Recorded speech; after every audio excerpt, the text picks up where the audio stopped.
Welcome to Mini Foods Jaisingh. எல்லோருக்கும் வணக்கம். இன்றைக்கி ஒரே ஒரு கப்பு கோதுமை மாவு வச்சு ஒரு சூப்பரான சுவையான ஸ்வீட் ரெசிபி தாங்க வீட்டிலேயே எளிமையான முறையில் எப்படி செய்யலாம் அப்படின்னு தாங்க பார்க்க போகிறோம். இப்போ ஒரு பாத்திரம் எடுத்துக்கலாம். அதில் ஒரு கப் அளவுக்கு கோதுமை மாவு சேர்த்துக்கிறலாங்க.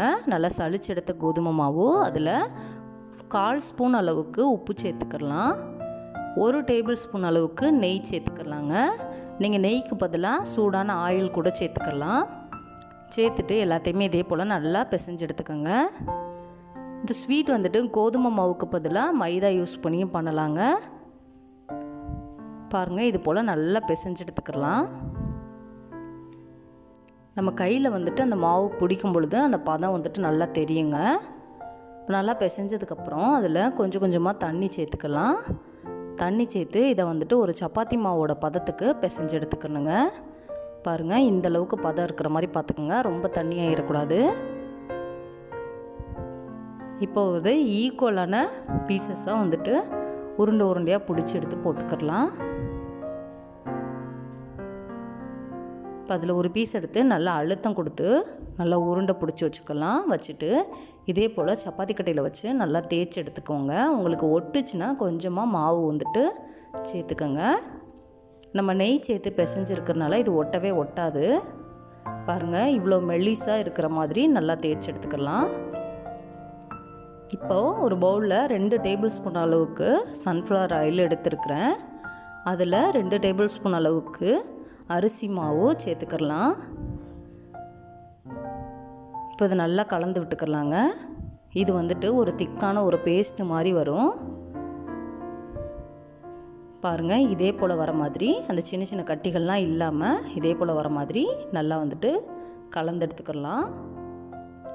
இப்போ நம்ம தேய்ச்சி வச்சுருக்கிற அந்த கோதுமை மாவை மேலே வந்துட்டு இது போல் அந்த அரிசி மாவு கலவையை சேர்த்து இதே போல் நல்லா எல்லா பக்கமும் ஈவனாக படுற மாதிரி நல்லா அப்ளை பண்ணி விட்டுக்கலாங்க. பாருங்கள், இது போல் நல்லா அப்ளை பண்ணி வச்சுட்டு இதை வந்துட்டு மெதுவாக சின்னதாக ரோல் பண்ணிக்கிடுவோம். இதே போல் நல்லா டைட்டாக வந்துட்டு ரோல் பண்ணிக்கோங்க.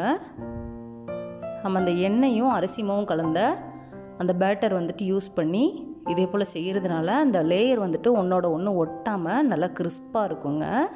இதே போல் நல்லா டைட்டாக ரோல் பண்ணிவிட்டு சின்ன சின்ன பீசஸாக ஒரு 1/2 இன்ச்சு தனிமண் இருக்கிற அளவுக்கு இதே போல் கட் பண்ணி வச்சுக்கோங்க. ரொம்ப ரொம்ப ஈஸி தான். பாருங்கள், இதே போல் கட் பண்ணி எடுத்ததை லைட்டாக இப்படி அழுத்தம் கொடுத்து வச்சுக்கணும். அப்போ தான் பிரியாமல் இருக்கும். ரொம்ப அழுத்திடக்கூடாதுங்க. அப்போ அந்த லேயர் ஃபார்ம் ஆகாமல் போயிடும். இப்போது லைட்டாக அழுத்தம் கொடுத்து எல்லாத்தையுமே ரெடி பண்ணி எடுத்தாச்சு. இதே போல் இருக்கிற மாதிரி பார்த்துக்குங்க. இப்போது ஒரு பாத்திரத்தில் எண்ணெய் ஊற்றி சூடானதுக்கப்புறமா அடுப்பை வந்துட்டு மீடியம் ஃப்ளேமில் வச்சுட்டு நம்ம ரெடி பண்ணி வச்சுருக்கிற அந்த கோதுமை மாவை ஒன்று ஒன்றா போட்டுடலாம்.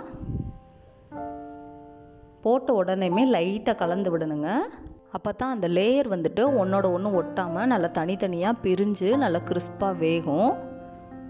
இந்த ஒவ்வொரு லேயருக்குள்ளேயும் நல்லா ஆயில் போயிட்டு நல்லா வந்துட்டு கிறிஸ்பாக வந்துட்டு நமக்கு ஸ்வீட் வந்துட்டு கிடைக்கும். இதே போல் அப்பப்போ கலந்து விட்டுக்கிறணும்.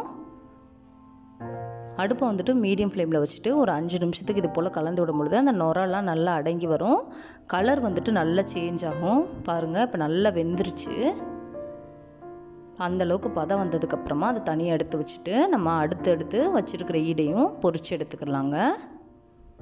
அடுப்பு வந்துட்டு மீடியம் ஃப்ளேமில் இருக்கிற மாதிரியே பார்த்துக்குங்க. அப்போ தான் அந்த லேயர் உள்ளே வந்துட்டு நல்லா வெந்துடும். இப்போ எல்லாத்தையுமே பொரித்து எடுத்ததுக்கப்புறமா ஒரு பாத்திரம் அடுப்பில் வச்சு அதில் 1/2 கப் அளவுக்கு சுகர் சேர்த்துருக்குறேன். அதே கப்பில் 1/2 கப் அளவுக்கு தண்ணி சேர்த்துருக்குறேங்க. இப்போ வந்து அடுப்பை வந்துட்டு மீடியம் ஃப்ளேமில் வச்சுக்கலாம். இப்போ இது வந்துட்டு நல்லா கொதிச்சு வரணும். பாருங்கள், இப்போ நல்லா கொதிக்க ஆரம்பிச்சிருச்சு.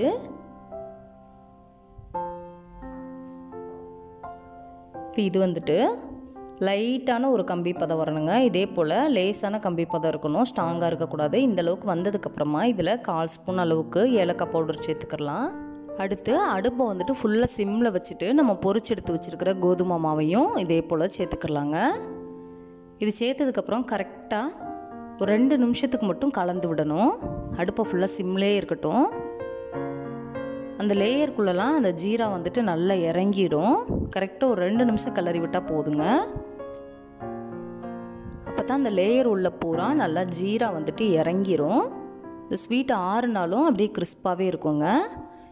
இந்த வீடியோ உங்களுக்கு பிடிச்சிச்சுன்னா லைக் பண்ணுங்கள், கமெண்ட் பண்ணுங்கள், உங்கள் ஃப்ரெண்ட்ஸ் அண்ட் ஃபேமிலிஸ்க்கும் ஷேர் பண்ணுங்கள். இதே போல் சிம்பிளான ரெசிபிஸ் வீடியோ தொடர்ந்து பார்க்க Mini Foods Jaisingh channel subscribe பண்ணுங்கள்.